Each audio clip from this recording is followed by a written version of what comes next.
Ar gumijas lentu darbināmas lidmašīnas ir viena no vienkāršākajām lidojuma ar piedziņu formām. Vienkārši uzvalkot elastīgo lentu, tajā var uzkrāt daudz potenciālās enerģijas, kas atbrīvojoties var radīt pietiekamu vilkmi lidojumam. Nesen es nopirku šo mazo putuplastu rotaļu lidmašīnu, kuru var uzlādēt mazāk nekā 10 sekundēs, lai darbinātu mazu elektrisko motoru.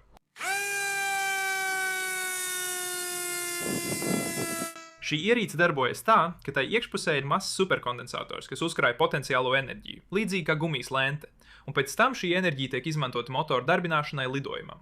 Bet vai nebūtu forši, ja to varētu uzlādēt ar roku? Lai to izdarītu, mums jāuzbūvē rokas kloķa ģenerators, lai uzlādētu kondensatoru. Tāpēc es sāku ar to, ka izdrukāju ar 3D printeri rotoru, pie kura var piestiprināt dažus magnētus ar mainīgiem magnētiskiem poliem ap tā apkārtmēru. Un šo rotoru var piestiprināt pie asas ar gultņiem, kas ļauj tam griezties. Tad spuli var izveidot, aptunot plānu vara vadu ap veidni, kas ideāli iedarēsies starp abiem magnēta rotoriem.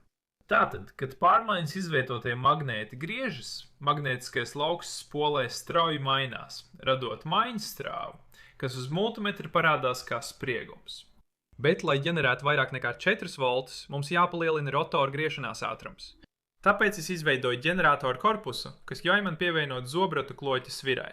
Šī zobrata attiecība nozīmē, ka es varu pielikt lielu griezes momentu pie zemāka ātruma, un magnēti griezīsies daudz lielākā ātrumā. Un tagad es varu ģenerēt vairāk nekā 7 voltus. Lai vēl vairāk palielinātu šo spriegumu, es uztinu vēl 7 spoles un pielīmēju tās pie centrālās kronšteina.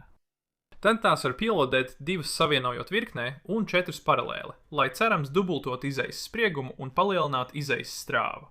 Vienīgā problēma ar šo pašreizējo ģeneratoru ir tā, ka tas ražo maiņstrāvu magnēta pola maiņas dēļ. Tāpēc es pielodēju dažas diodes, lai izveidotu pilna tilta taisngriezi, kas pārvērtīs spoles maiņstrāvu par līdzstrāvu izejā. Un tagad mēs varam ģenerēt apmēram 17 voltus, ar ko šim projektam vajadzētu pietikt. Starp citu, ja vēlaties uzzināt vairāk par šo rokas kloķa ģeneratoru, es izveidoju video savā otrajā kanālā, kur ir vairāk informācijas par to, kā magnēti rada maiņstrāvu un kā pilna tilta taisngriezis pārvērš maiņstrāvu par līdzstrāvu. Es pievienošu saiti aprakstā zemāk, vai arī tā parādīsies šī video beigās. Lai uzlādētu mazo kondensatoru lidmašīnu, es vispirms izjaucu akumulātoru lādētāju bloku un izmantoju savienotāju, lai izveidotu adapteri ģeneratoram. Un tad es varu sākt uzvilkt lidmašīnu tā, it kā tā būtu ar gumiju darbināma lidmašīna. Tikai šoreiz bija nepieciešami tikai 9 kloķa apgriezieni, lai pilnībā uzlādētu. Labi, paskatīsimies, cik labi darbojas šī mini superkondensātora lidmašīna. Vienkārši ātri to uzlādēsim.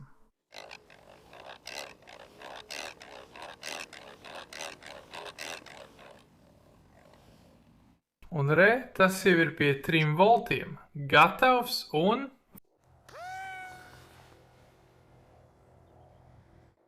tas iet tālāk nekā es gaidīju. Pareizi. Es tam esmu pievienojis nedaudz stūri strima, lai cerams tas riņķotu papli, nevis aizlidotu tālumā. Un uzlādēsim. Paskatīsimies, vai ar šo lietu varam iegūt pieklājīgu lidojumu laiku. Labi, es mēģināšu filmēt ar kameru.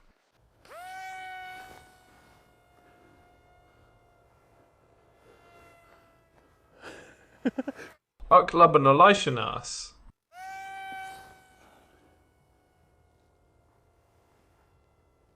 Ir tiešām forši, ka šo mazo lidmašīnu var uzlādēt vienkārši dažas sekundes pagriežot rokturi ar roku.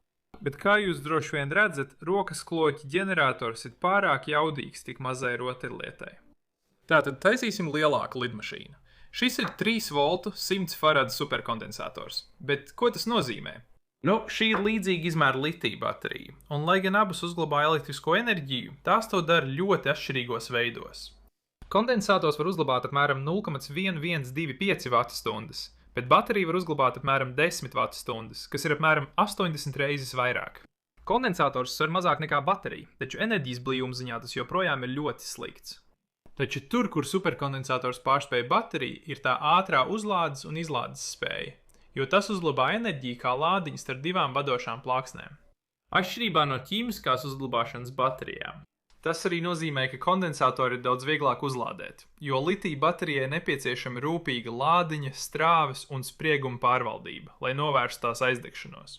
Savukārt, kamēr superkondensators nepārsniedz savu nominālo spriegumu, to var uzlādēt no jebkura elektriskā avota, padarot to ideāli piemērotu uzlādei no rokas kloķa ģeneratora. Vienīgā problēma ir tā, ka superkondensatoriem ir zems nominālais spriegums, tikai 3 volti, tāpēc es izmantošu 6 no tiem. Salīmējot kondensators kopā, es varu tos lodēt virknē, lai palielinātu nominālo spriegumu līdz 18 voltiem. Tas gan samazina kopējo kondensatoru bloka kapacitāti, bet tagad uzkrātā enerģija ir 0,75 Wh. Un ja tie ir lodēti virknē, ir nepieciešams balansēšanas vats, lai regulētu katra atsevišķa kondensatora spriegumu un novērstu pārspriegumu bojājumus. Tos pēc tam var iepakot ar 3D drukātiem gala māciņiem un termosarūkošo caurulīti aizsardzībai, pirms pielodē strāvas savienotāju uzlādēji un izlādēji. Tagad mums ir superkondensatoru bloks, kas sver 166 gramus, un tam ir tāda pati enerģijas uzkrāšanas spēja kā šai 3 gramu monētu baterijai. Bet es daru, ka šī mazā lieta aizdegtos, ja tai būtu jāatbilst kondensatoru izejas jaudai. Uzbūvēsim lidmašīnu ap to. Es sāku ar superkondensatoru modulēšanu OnShape, kas ir mākoņdatošanas CAD programma, kas darbojas jūsu tīmekļa pārlūkā. Un tas man ļauj izstrādāt aerodinamisku fiziolāžu ap kondensatoriem, ko var izdrukāt ar 3D printeri, vismaz līdz brīdim, kad druka neizdevās. Šī fiziolāža ir izstrādāta tā, lai motors būtu piestiprināts priekšpusē, bet nelielā virsmas platība lika drukai atdalīties no drukāšanas platformas. Tomēr vismaz es pareizi noteicu superkondensatoru izmērus, jo tie lieliski iederējās iekšpusē. Tāpēc es pārdrukāju jaunu dizainu ar lielāku deguna daļu uz drukāšanas platformas, un tas tika veiksmīgi izdrukāts. Taču pašlaik šī lielākā deguna daļa nav īpaši aerodinamiska. Tāpēc es izveidoju šo pārsegu, kas nodrošina gludu pāreju starp motoru un fiziolāžu, kā arī paslēpju visus vadus. Pēc tam es uzstādīju visu radiovadības aprīkojumu un motora ātruma regulātoru, pirms iespiedu superkondensatoru bloku, kas aizņem lielāko daļu fiziolāžas. Labi, paskatīsimies, vai mēs varam uzlādēt superkondensatorus, lai darbinātu visu radiovadības aprīkojumu un motoru. Tātad vispirms pieslēdz ģeneratoru un sāc griezt.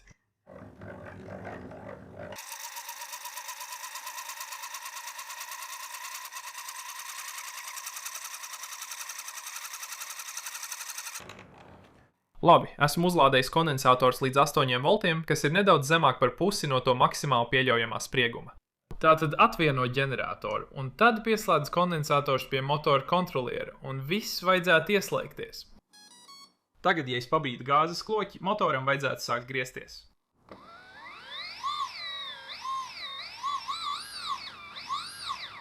Lieliski! Pareizi! Tagad pārbaudīsim radiovadības aprīkojumu aizmugurē. Visi servomehānismi kustas labi.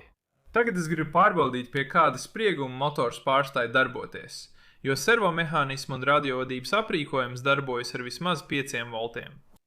Tātad, ja šīs darbojas un izlādēja kondensators zem 5 voltiem, es zaudēšu lidmašīnas vadību, tāpēc cerams, ka tas nenotiks. Labi, šis ir pašreizējais kondensators spriegums, un kā redzat, tie izlādējas. Apmēram 0,01 voltu katru sekundi. Tas ir tikai radiovadības aprīkojuma darbībai. Bet ieslēgsim motoru un paskatīsimies, cik ātri spriegums samazināsies.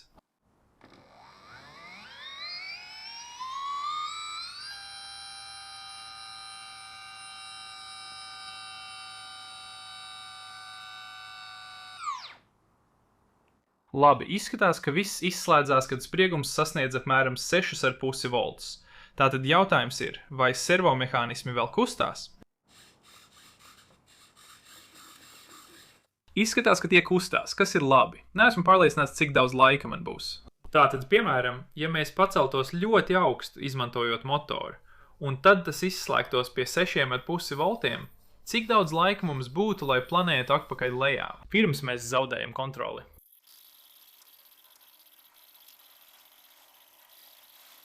Mēs tikko nokritām zem 5 voltiem, un mana radio iekārta gļuko, jo tā zaudē signālu.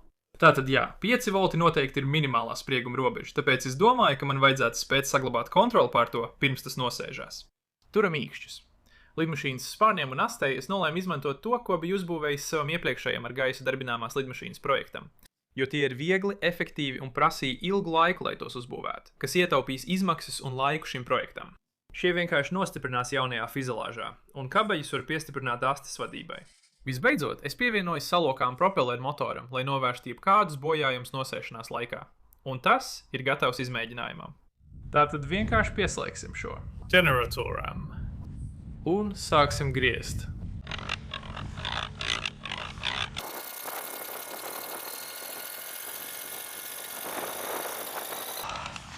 Labi.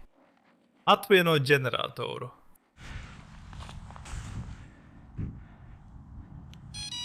Superkondensatoru lidmašīnas pirmais izmēģinājuma lidojums.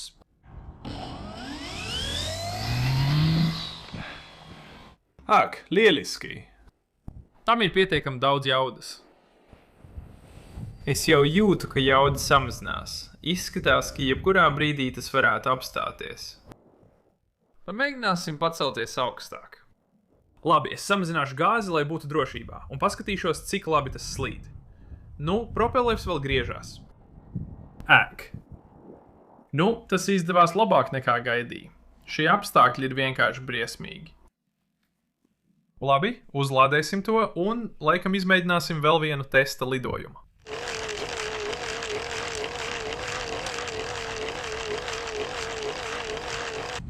Un palielinām jaudu.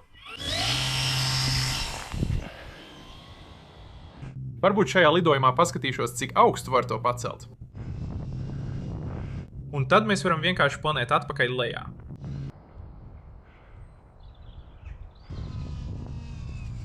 Labi, motors tikko apstājās. Mazliet kaitinoši ir tas, ka propelleru brīvgaita rada lielu pretestību lidmašīnai. Pamēģināsim izlidot vēl vienu apli, un tad nāksim uz nosēšanos.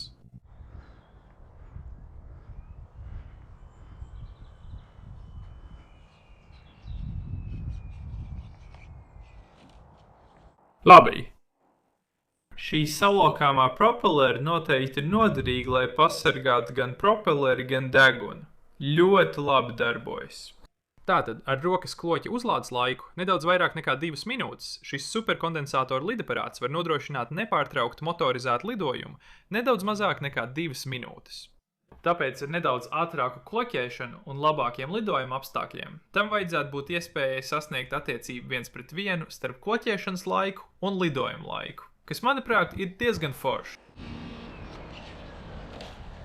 Tas bija ideāls laiks. Tas tieši beidzās, tiklīdz tas nonāca tieši kameras priekšā.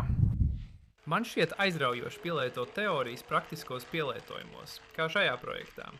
Bet būvēt šādus projektus nav viegli. Tomēr Brilliant var palīdzēt, ja vēlēs interaktīvi apgūt matemātiku, datu zinātni un datorzinātnes, kā arī tūkstošiem citu nodarbību, no pamata līdz sarežģītiem tematiem. Es vienmēr esmu ticējis, ka labākais veids, kā apgūt kādu tēmu, ir pielietot to kaut kam, kur var redzēt rezultātus. Un Brilliant nodarbību interaktivitāte patiešām palīdz to sasniegt. Piemēram, uzzināt, kā tavs telefons izmanto satelīta signālu laikus, lai noteiktu tavu precīzo atrašanās vietu uz Zemes. Vai pat iemācīties, kā programmēt Marsa roveru. Brilliant pārco ir parūpējies. Tātad, ja tas tev šķiet interesants, tu vari sākt pilnas 30 dienas bez maksas, apmeklējot brilliant.org. Slīpsvītra Tom Stanton. Un pirmie 200 cilvēku, kas reģistrēsies, saņems 20% atlaidi premium gada abonementam. Tāpēc dodieties un apskatiet Brilliant, izmantojot saiti aprakstā zemāk.